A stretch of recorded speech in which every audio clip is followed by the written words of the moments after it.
ऐसा भी हो सकता है कि सरकार की किसी योजना से असहमत होकर यदि कोई प्रदर्शन करे तो वह सेना में नौकरी पाने का हकदार नहीं होगा। सेना के तीनों चीफ जब एक साथ अग्निवीर योजना के बारे में प्रेस कॉन्फ्रेंस कर रहे थे तब यह बात कही गई। कहा गया कि जो सेना में अग्निवीर से जुड़ना चाहता है उसे एक शपथ पत्र देना होगा कि उसने किसी प्रदर्शन या तोड़फोड़ में हिस्सा नहीं लिया। इस पर कांग्रेस के सीनियर नेता और एमपी मल्लिकार्जुन खड़गे ने सवाल उठाते हुए कहा कि 75 सालों में पहली बार सरकार ने अपनी किसी नीति का बचाव करने के लिए सेना के तीनों प्रमुखों को मैदान में उतारा है। यह एक ऐसी योजना है जिसके बारे में अभी तक स्थिति उतनी साफ नहीं है जितना कि सरकार दावा कर रही है। एक तरफ तो सेना में काम कर रहे वर्तमान आला अधिकारी इसको सपोर्ट करते दिख रहे हैं, तो दूसरी तरफ सेना के ज़्यादातर रिटायर्ड अधिकारियों की राय इस पर अलग है। बीबीसी हिंदी के मुताबिक रिटायर्ड लेफ्टिनेंट जनरल राज कादियान का मानना है कि यह कहना कि अपोजिशन ने युवाओं को बहका दिया, यह देश के युवाओं की बेइज्जती है। सेना के मानद कैप्टन बाना सिंह ने टेलीग्राफ से बातचीत करते हुए कहा कि 4 साल की अग्निपथ योजना भारतीय सेना को बर्बाद कर खत्म कर देगी, इसे बिल्कुल भी लागू नहीं किया जाना चाहिए था। इस नीति का अनाउंसमेंट उस वक्त किया गया जब बीजेपी नूपुर शर्मा मामले में बचाव के रास्ते खोज रही थी। अग्निपथ योजना के विरोध प्रदर्शन से सरकार दबाव में आ गई और एक एक करके अनेक फैसले लेने लगी, जिसमें 2 साल की उम्र बढ़ाए जाने की घोषणा भी शामिल है, जो कि एक टेम्पररी प्रोविजन है। इसके साथ ही केंद्रीय सशस्त्र पुलिस बल CAPF और डिफेंस मिनिस्ट्री से जुड़े इंटरप्राइजेज में अग्निवीरों के लिए 10% के रिजर्वेशन की घोषणा की गई। असल में सेना में बढ़ते वेतन और पेंशन बिलों में कटौती के मकसद से इस भर्ती योजना को लागू किया गया।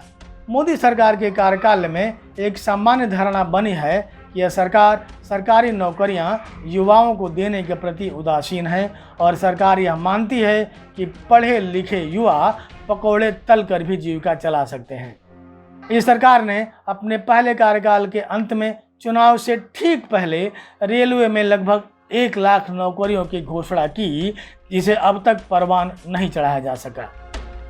दूसरे कार्यकाल के लगभग 3 साल बाद सरकार को यह समझ में आया है कि अगले 1.5 साल में 10 लाख लोगों को सरकारी नौकरियां देनी है और जिसके लिए पद खाली है। सेना में लगभग 97,000 पद खाली हैं, जो कि अब ठेके के सैनिकों से भरे जाएंगे।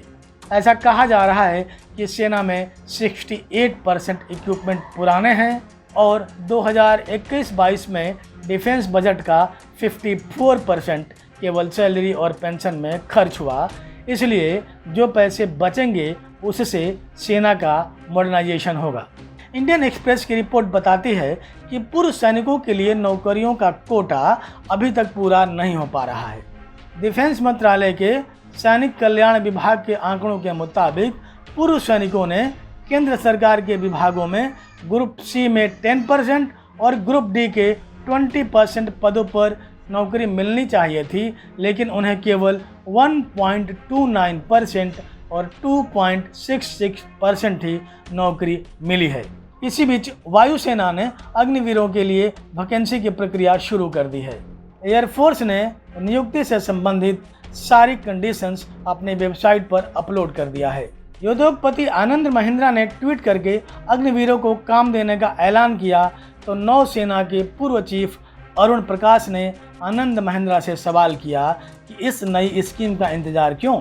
क्या महिंद्रा ग्रुप को अब तक हजारों कुशल अनुशासित पूर्व सैनिक नहीं दिखते जो हर साल रिटायर होते हैं? उन्होंने आनंद महिंद्रा से पूछा कि आपने कितने पूर्व सैनिकों को नौकरी दी है। हम सभी जानते हैं कि बिल्डिंगों, ATM और तमाम प्राइवेट संस्थानों में 12 घंटे नौकरी करने के बदले प्राइवेट गार्डों को क्या मिलता है। ATM, बिल्डिंग सोसाइटी में काम कर रहे सुरक्षा गार्डों पर किसी तरीके का लेबर लागू नहीं होता और न ही अब तक किसी ने ध्यान दिया है। तो क्या 4 साल बाद रिटायर्ड पूर्व सैनिक इसी कैटेगरी में जाएंगे? एक तर्क यह भी दिया जा रहा है कि चीन अपनी आर्मी कम कर रहा है बाकी देशों में भी सेना के लिए इस तरह से नियम है, लेकिन जब उनके वेतन भत्ते और सुविधाओं का बारीकी से अध्ययन किया गया तो अंतर साफ हो गया। अंतर यह है, भारत में अभी यह दूर की कौड़ी है। बात इजराइल की करते हैं कि वहाँ देशभक्ति है और सेना में लोग पैसों के लिए नहीं जाते। तो भाजपा के नेता वरुण गांधी ने कहा कि शॉर्ट टर्म नौकरी में अग्निवीर पेंशन के हकदार नहीं है, तो पब्लिक रिप्रेजेंटेटिव, MP, MLA, मंत्री ये भी तो 5 साल के लिए ही होते हैं, इनको पेंशन क्यों? BMS के महामंत्री विनय सिन्हा ने ट्वीट करके कहा कि मनरेगा में 100 दिन गड्ढे खुदवाना बड़ा रोजगार कार्यक्रम है, पर 4 सालों में लगभग 16 लाख की तनख्वाह, 8 लाख का बीमा और आर्मी के मिशन में मृत्यु होने पर 1 करोड़ का परिवार को सहयोग और 4 साल बाद 11 लाख नगद, वो भी कड़े अनुशासन की ट्रेनिंग के बाद सोने में सुहागा, ये भी तब मिलेगा जब उम्र 25 साल की ही होगी। तो क्या अब यह समझा जाए कि सेना में रोजगार की राह देख रहे यूथ के लिए अग्निपथ सुपर मनरेगा पथ होगा? काइंड नॉलेज की आज की इस पेशकश में इतना ही। हमारे साथ बने रहने के लिए आपका बहुत बहुत आभार। इस वीडियो को लाइक कर दें और हमारे चैनल को सब्सक्राइब कर लें। एक बार और आभार। Thank you. नमस्कार।